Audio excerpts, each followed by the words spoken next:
गंजाम जिला छत्रपुर में शक्तिशाली हेबारे लगी बीजेपी बीजेडी और वामपंथी दल छाड़ी बहु जनप्रतिनिधि कर्मी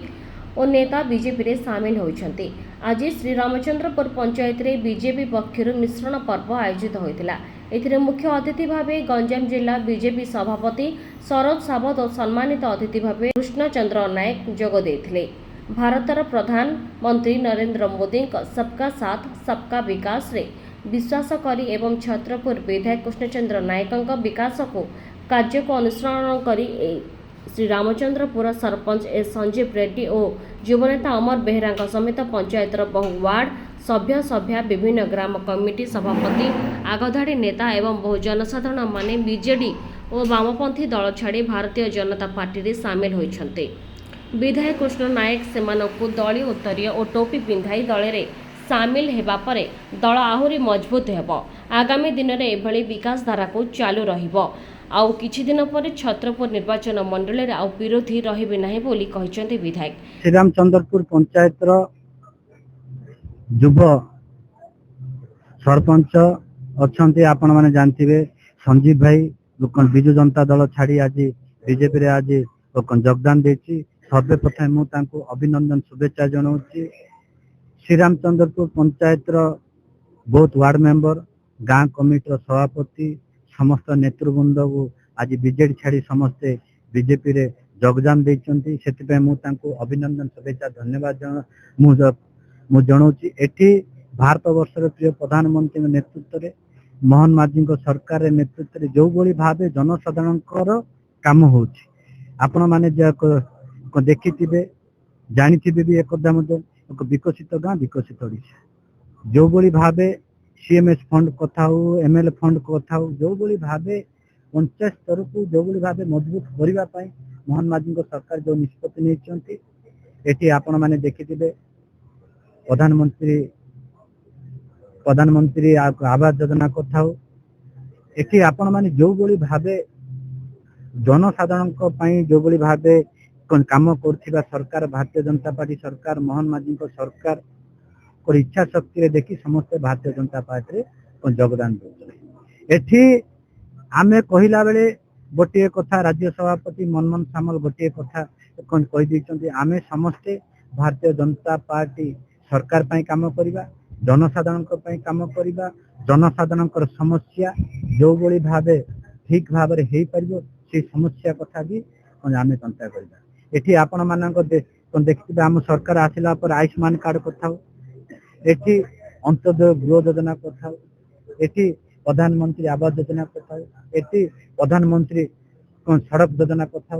एठी आपण माने जो जो भाव स्कीम सब तल स्तर को पहुंचवा पाए आमे समस्ते जेतु नुआ करी भारतीय जनता पार्टी योगदान देथिबा संजय भाई समस्ते अच्छा आम भारतीय जनता पार्टी श्रीरामचंद्रपुर पंचायत जो मान नेतृत्व आम समस्ते मिलमिशी जो भली भाव पंचायत को आगु को नेबा आम समस्त आधार ही आम चलवा। एठी आपण माने देखुथिबे सबु पंचायत रे एठी आम सरकार आइला पर आम निष्पत्ति नहीं जो भली भाव गाँव समस्या रही जनसाधारण समस्या रही देखो आपड़ ये गोटे टेंट मारला पर जो भली भाव 10,000 20,000 30,000 दवा समस्ते जेहेतु श्रीरामचंद्रपुर पंचायत कथा हो छत्रपुर विधानसभा आम समस्ते खटिकी खाइले बंचवा लोक ए कथा आम चिंता कर सब पंचायत रे पाखापाखि 100 रु ऊर्धे पाखापाखि कन्या मंडप हम जार एस्टिमेट 30 लाख रु 40 लाख उद्धार हम पाखापाखि 100 रु ऊर्ध हम समस्त कथा आम चिंता करूँ जी आमको भोट देती काम कर जी न देती भी काम कर ये हूँ भारतीय जनता पार्टी ये हूँ जनसाधारण काम जेहेतु आम एमएलए होगला सरकार होगला आम समस्त मिलमिशी आम समस्त काम सेपटे विधायक नीति आदर्श तथा कार्यपंथा को अनुसरण कर बीजेपी रे सामिल होइथिबा कहिसंते नूतन बीजेपी रे सामिल होइथिबा नेता और कर्मी जेमितिका आम लोकल सरपंच तो आम देखी पार्छु कि आमर जो मान्यवर विधायक अच्छा प्रति गाँव में पहुंचती प्रति गाँव मूल समस्या गुड़ा को चिन्हट कर कम जहाँ कर तो आम देखिलु गवर्नमेंट जो प्रकार कम कर रहिले गवर्नमेंट माध्यम आम किसी कम हो पार तो जेहेतु मुझे सरपंच अच्छी एरिया आउ रही और वर्ष खंड मोर रहा जहाँ जो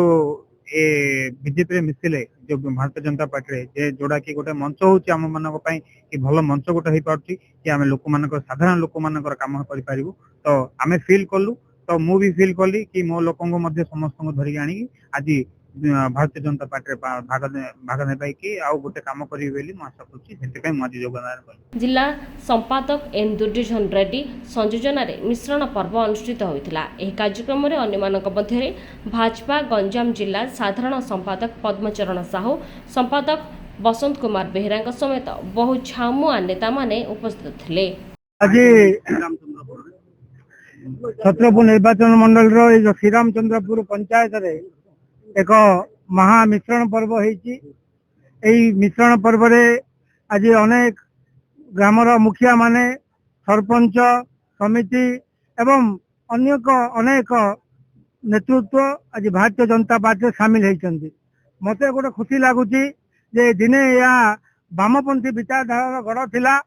आज वामपंथी विचारधारा सारा देश में निश्चित हो जाइए और आम छत्रपुर रे मध्य गोटे प्रकार वामपंथी विचारधारा धीरे धीरे शून्य होगा जाऊँगी और वामपंथी आसिक किसी बीजेडी रे और बीजेडी मध्य एक प्रकार विरोधी शून्य होगा जाऊँगी छत्रपुर निर्वाचन मंडली। आमे भी आशा करुचु और माननीय मुख्यमंत्री माननीय प्रधानमंत्री की सबका साथ सबका विकास सबका प्रयास कथा कहते समस्ते साथी रे आसीबा देश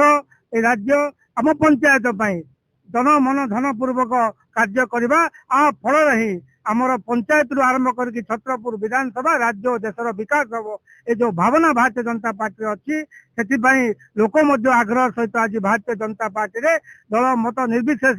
निज निजर विचारधारा को छाड़ी आज भारतीय जनता पार्टी सामिल होती। ब्यूरो रिपोर्ट गंजाम समाचार।